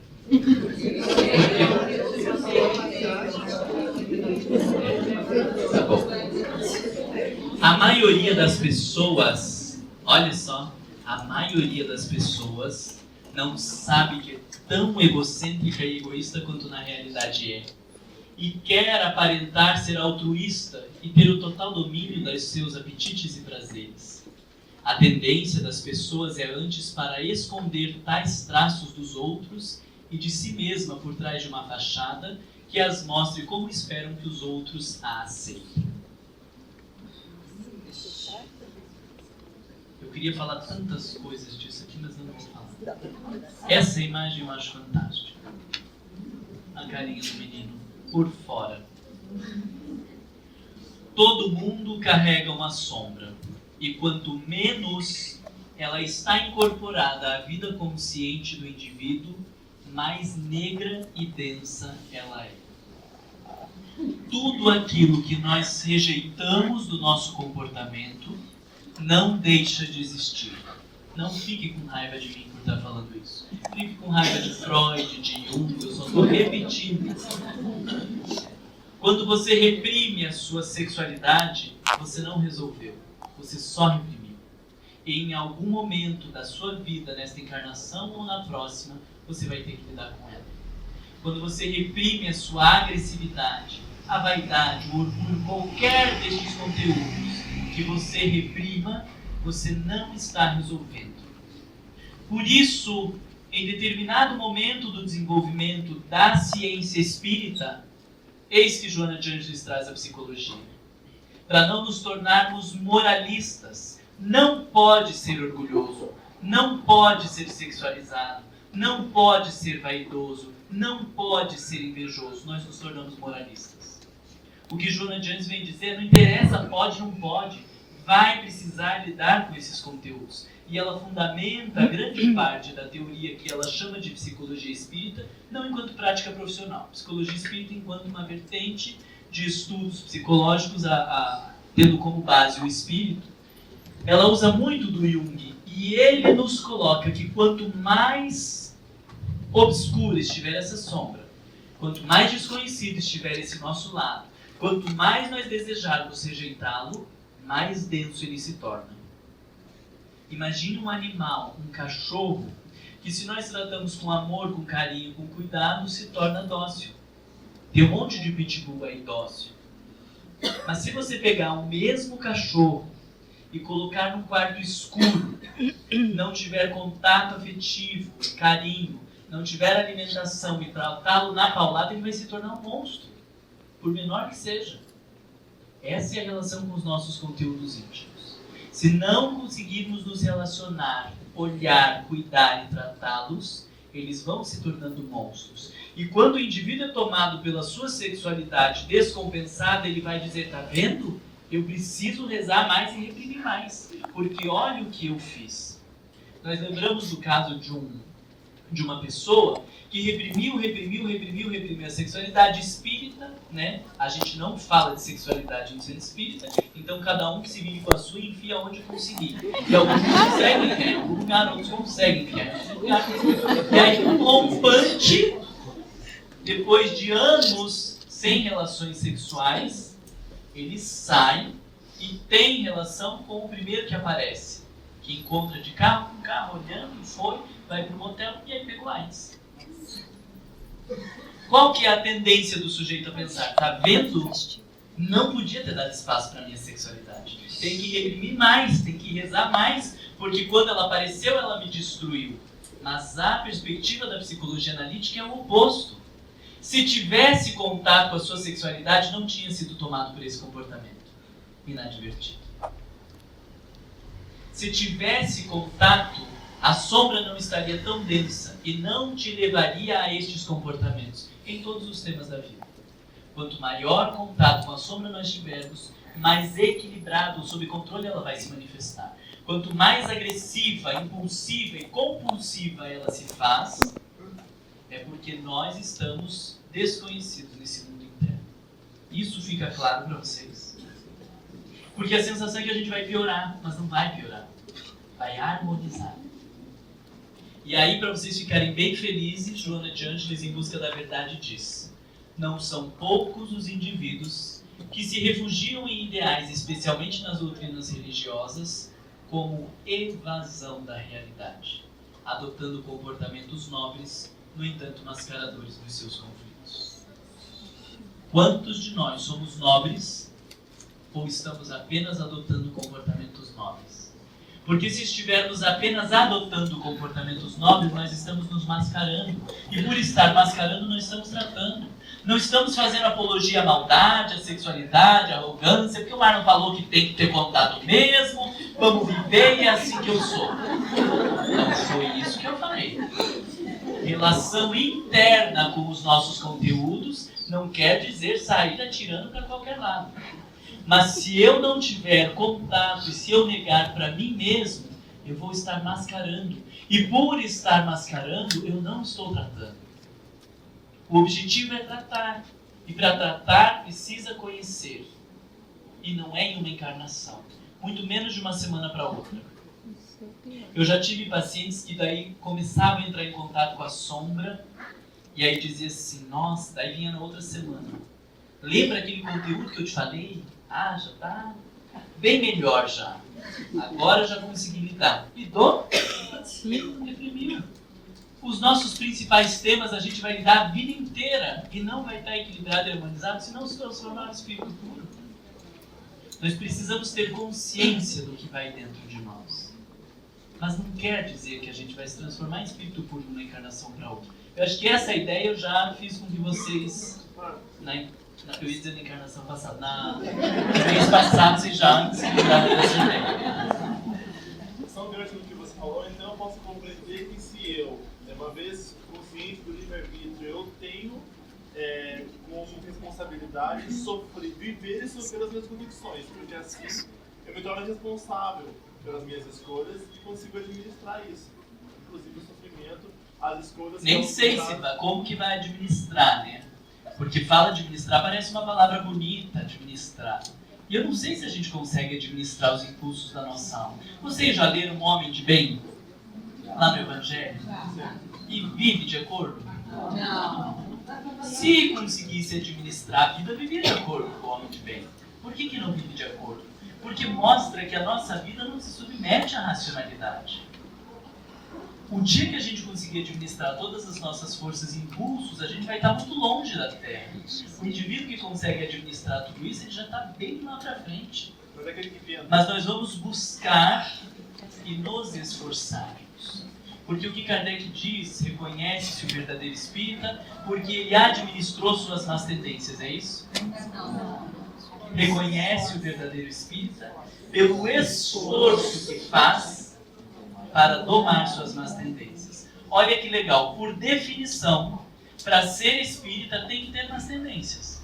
Porque se você não tiver más tendências, não vai ter o que administrar e domar. Se não tiver o que domar, por definição você não pode ser. Porque o indivíduo que não tiver más tendências, ele não está mais na Terra. Já lembra disso? Sim. Kardec diz esforço em domar. Ele não diz reconhece o verdadeiro espírita por ter domado. Não é problema de tradução, está no original. Não é por ter domado, por ter resolvido, por ter dado conta. É o esforço, porque nós estaremos constantemente nos debatendo com as nossas questões morais. Jesus disse, salvos serão os que chegarem lá. Foi isso? Salvos serão os que perseverarem sempre. O que vai caracterizar o estado de plenitude ao final desta encarnação não é a certeza de que a gente deu conta das nossas más tendências, mas é a certeza de que nós perseveramos ao máximo. Nos esforçamos e entre trancos e barrancos, caindo e levantando, nós tentamos. Isso é o que vai dar a paz de espírito. O esforço constante para domar as nossas más tendências. Mas seremos sabotados e tomados por elas muitas vezes. E que bom se a gente estiver enxergando. Porque se a gente não estiver enxergando, é sinal de que a sombra está nos tomando sem a gente perceber. Achamos que somos pessoas queridas e maravilhosas, mas se tivesse coragem de perguntar para quem está próximo, a gente ouviria completamente diferente. Em determinado momento no curso lá de emoções, eu peço para as pessoas, no curso de autodescobrimento, eu peço para as pessoas pedirem para 3, 6, quanto mais pessoas, melhor.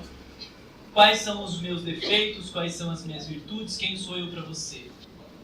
Aí leva lá no centro espírita para o pessoal responder. É claro que o pessoal do centro espírita vai responder uma coisa a meu respeito.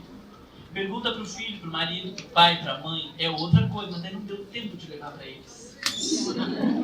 Estava lá só com o pessoal do centro, o pessoal do trabalho, né? Eu sou o patrão.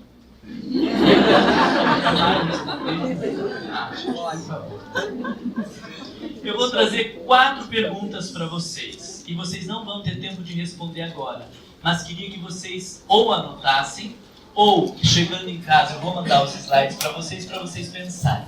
Mas quando você anota aqui, você se compromete mais, né? Porque não vai ter, não vi o slide, não chegou na minha caixa, deleta sem ver, foi pro spam. A gente faz tudo isso inconscientemente, faz mesmo.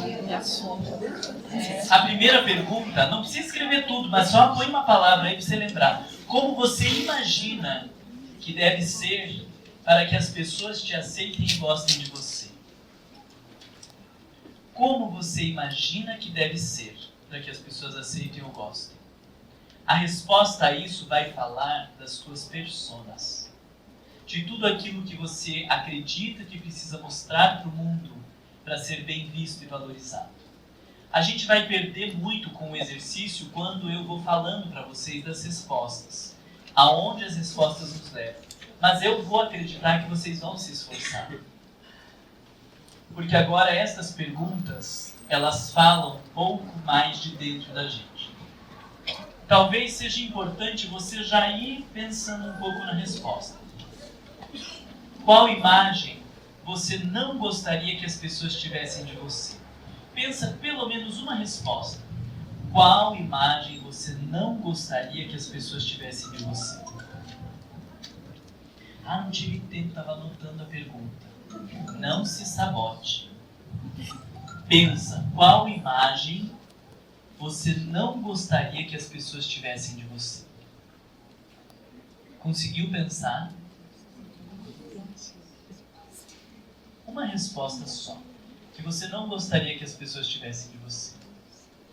Segunda, do que você se envergonha olhando para a sua vida privada? Olhando lá para dentro, de pertinho. Se você não se envergonhar de nada, é porque você não tem o mínimo de autodescobrimento.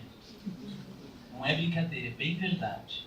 Se você não enxergar nada a que se envergonhar, é porque você não tem o mínimo de autodescobrimento. Você só consegue olhar para aquilo que satisfaz o ego. Então está numa postura muito adoecida, egoicamente falando. Você só olha para o que é bonito, para o que você está achando legal. As pessoas vão para um processo de análise e depois dizem, eu estou ficando pior. Não, você não está ficando pior. Você só está enxergando o pior que já existia dentro de você e você não via. O processo de autodescobrimento pressupõe nós enxergarmos aspectos que são vergonhosos dentro de nós. E a última, do que você tem repulsa ou aversão no ser humano. E horror de pensar que você pudesse ser desse jeito. Então anota lá, repulsa, aversão e horror de pensar que você possa ser desse jeito. Consegue responder? Uma resposta só. Daquilo que você tem mais repulsa ou aversão do ser humano e horror de pensar que você pudesse ser desse jeito. Então aí nós temos 3 respostas boas. Do que eu me envergonho olhando para a vida privada, do que eu não gostaria que as pessoas, da imagem que elas tivessem a meu respeito, e do que eu tenho repulso ou aversão. Isso aí fala da tua sombra. Tá? O que você tem aversão ou repulsa fala do que existe dentro de você. A imagem que você não gostaria que as pessoas tivessem a teu respeito fala do que existe dentro de você. E o que você se envergonha olhando fala da sombra que hoje já é conhecida e que em algum momento foi sombra. Quando já está formado, você não gosta que as pessoas falam, ela já tem essa imagem, você já sabe disso, você não gosta de você Já está conhecido.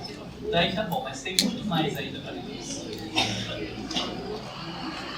Então aquela listinha ridícula que antes a gente fazia, eu sou, e daí a gente coloca, eu sou assim, assim, assim, coloca defeitos, eu sou impaciente, eu sou isso, eu sou aquilo. Gente, com o que a gente está trabalhando de autodescobrimento, esse tipo de resposta que em geral a gente faz é maternal perto do processo da alfabetização. Tá? É nada esse tipo de resposta. Conhecer-se, a partir do que eu estou propondo para vocês, é entrar em contato com isso aqui, ó. Com o que eu tenho repulsa, com o que eu tenho aversão, com o que eu tenho pavor do que as pessoas pensem a meu respeito. Isso é um pouco mais de autoconhecimento. Eu conseguir enxergar essas coisas dentro de mim, porque elas estão presentes. Lembra que do 1 ao 5 nós estamos lá no 2. Lembra que numa escala do processo de aprendizagem até o final da faculdade de medicina, a gente está lá entre 2º e 4º ano do ensino fundamental. Tem muita coisa para enxergar aqui para lidar. Muitas coisas. E aí eu quero trazer para vocês Joana de Angelis, porque senão poderia ficar com cara de que a gente ficou só com a parte junguiana desconectada do espiritismo. E a Joana de Angelis fala a mesma coisa. Pega ainda pior que a gente. Todos aqueles que são portadores de sombra, e todos o são, em vez de a compreenderem na condição de processo de crescimento, experimentam uma certa forma de vergonha, de constrangimento, e procuram disfarçá-la. Tal comportamento dá lugar a uma sociedade hipócrita, artificial, incapaz de procedimentos maduros e significativos que a todos beneficiem.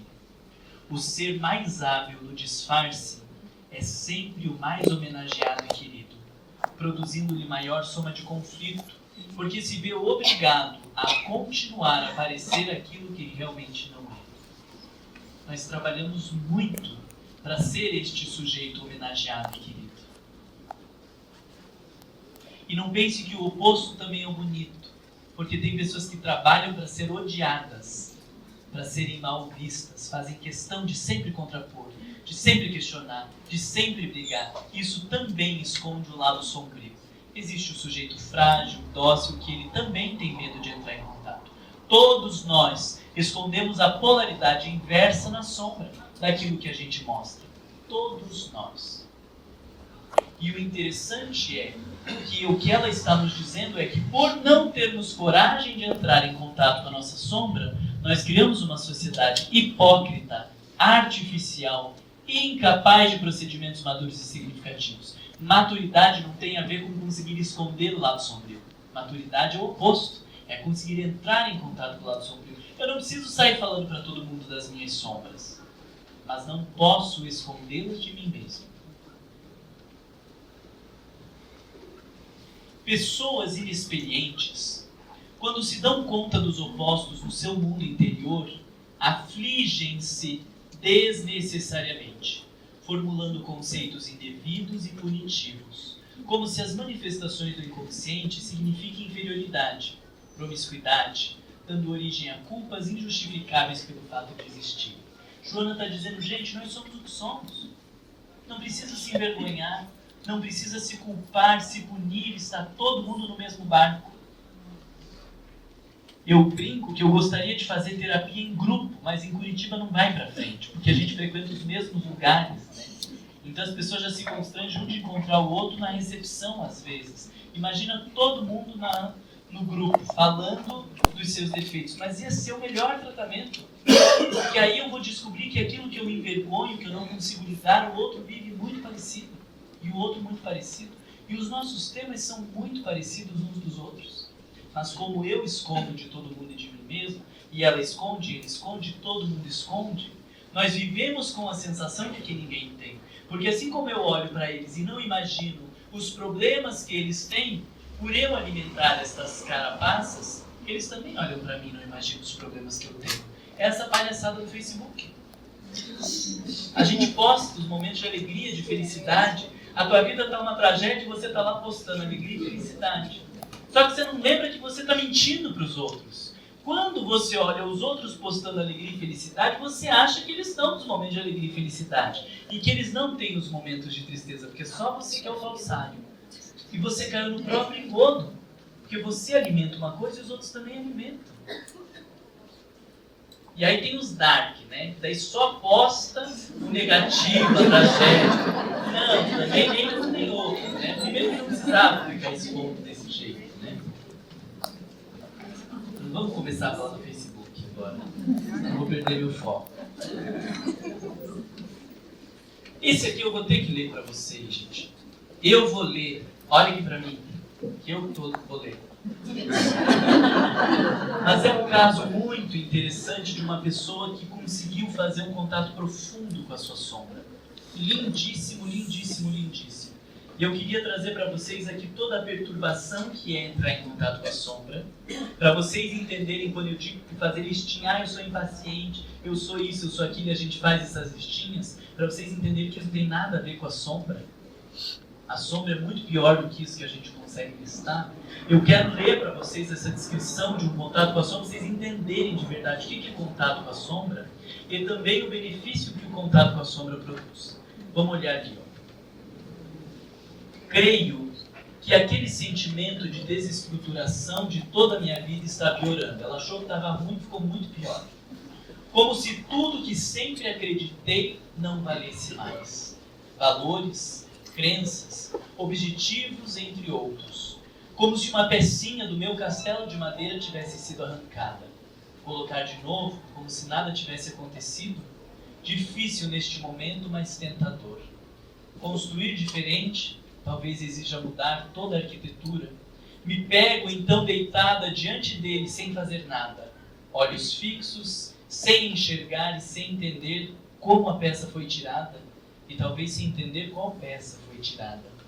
Pensava estar tudo tão arrumado, apenas precisando de uma reforminha aqui e ali. Que ilusão. Mais à frente, em outro momento. Racionalmente, percebo que nada mudou na dinâmica da minha vida. Dou conta da minha vida e das minhas responsabilidades, mas me sinto entorpecida, vagando por aí e me esforçando profundamente para não me perder de mim mesma. Desta vez, ao contrário das outras, não estou num charco sujo e fétido, mas sim perambulando num mundo de pontos de interrogações que nem sequer encontram os finais das frases para se posicionarem. Sinto falta da lama e do grude do charco, que ao menos me acobertavam de certa forma, pois agora parece não ter me restado nada. Após andar e andar rodopiando, novamente volto ao chão. Diante do castelo desmoronado, fecho os olhos tentando acreditar que seja um sonho. Dá para entender o que é o contato com a sombra? Mas interessante que na medida que esta pessoa foi vivendo e aceitando este contato com a sombra, em outro momento, que não é de milhares de anos à frente, não, de pouco tempo à frente, olha que interessante.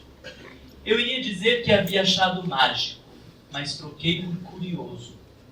Apenas queria dizer que estou me sentindo tão forte, tão frágil, tão livre, tão suave, tão completa, à vontade, desapegada de tudo e ao mesmo tempo ligada profundamente a tantas pessoas e coisas.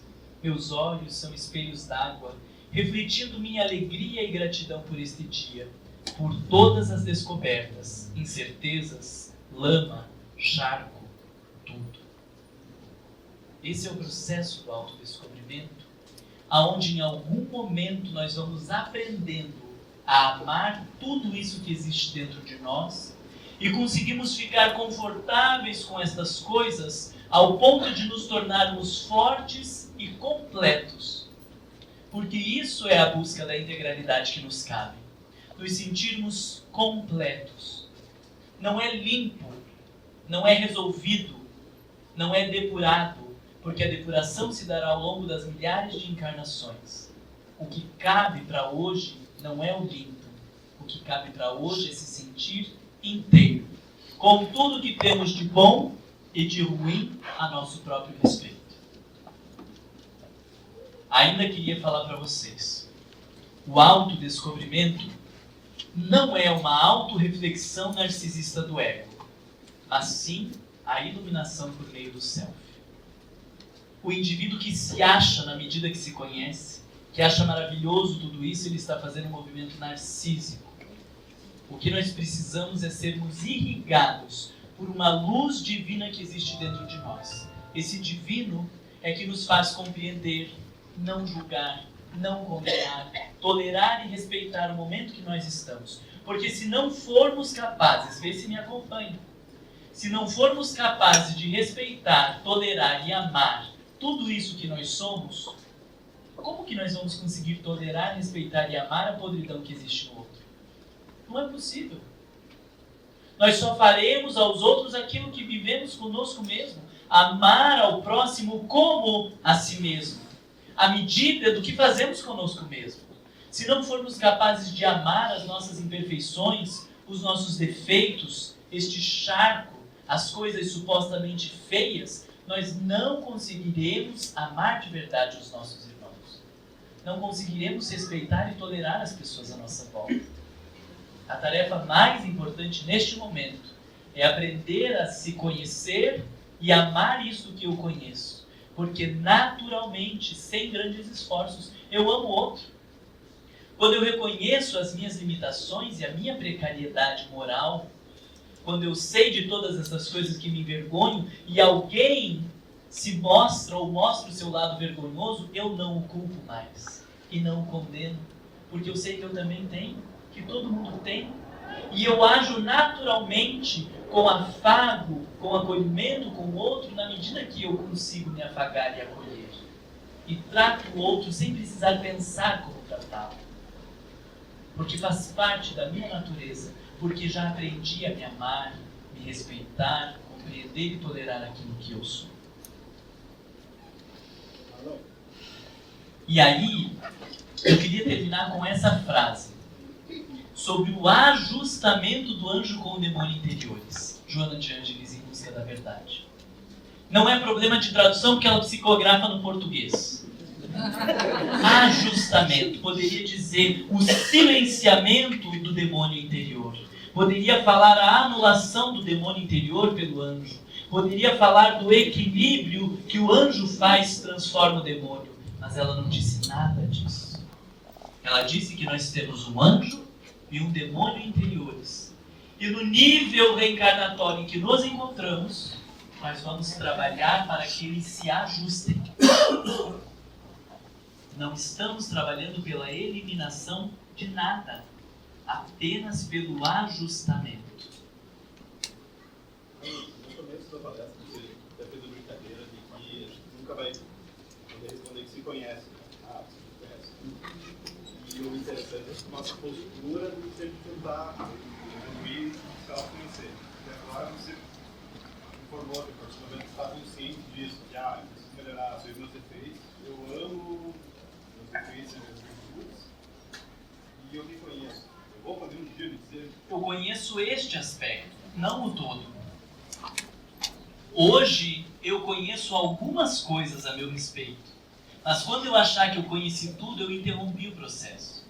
Então eu conheço algumas fragilidades, algumas limitações, mas sei que na medida que eu conseguir lidar com essas e for vivendo, outras vão aparecer. Entende? Então é do todo que a gente nunca vai poder dizer que conhece, porque daí a gente fechou a porta. Umas horas que você disse, é pelo natural isso. É pelo natural que você toma essa postura. É um constante vir a ser. Aí as pessoas dizem, meu Deus, como que alguém fica 10 anos fazendo análise? A minha analista faz análise há 28 anos. E se diz, e ainda tem, e não para nunca. Porque quanto mais eu me conheço, mais possibilidades de se conhecer o mundo todo. E não vai acabar nessa encarnação e nem nas próximas. Mas alguns elementos nós já conhecemos.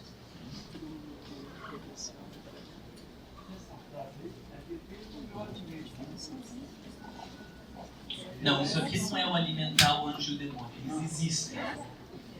E não vai morrer de fome o demônio dentro da gente. Vai continuar vivendo. E se eu não tiver consciência dele, ele vai se tornar um demônio enfurecido.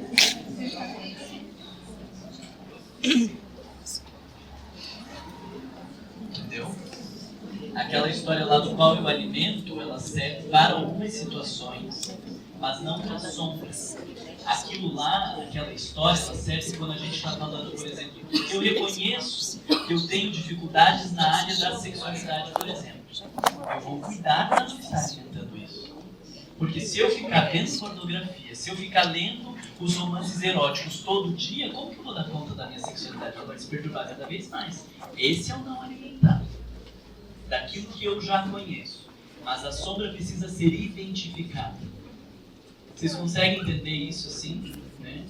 Não é apologia ao mal. É conhecer.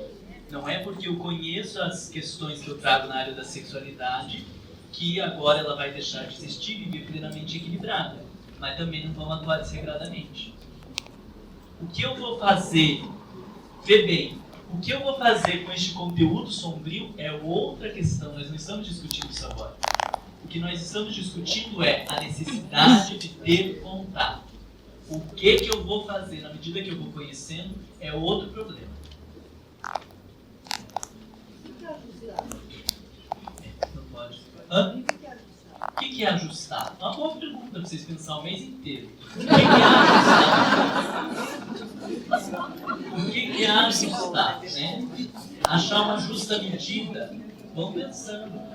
Dentro de cada um, o que é ajustar? A palavra equilíbrio, ela é delicada. Porque nós, espíritas, vamos entender equilíbrio, esse negócio amordaçado, e o outro, aí é o equilíbrio. Não é isso. Ela podia ter falado o predomínio, o equilíbrio, ela falou ajustamento. Vai ter que encaixar esse negócio de um jeito. Então, vá pensando, o que é ajustamento? Todos nós, e essa palavra eu reforço porque ela é carregada, né? Todos nós temos demônios dentro de nós. Temos. E não vamos conseguir eliminá-los de uma encarnação para outra. Mas podemos fazer muita coisa no sentido do ajustamento.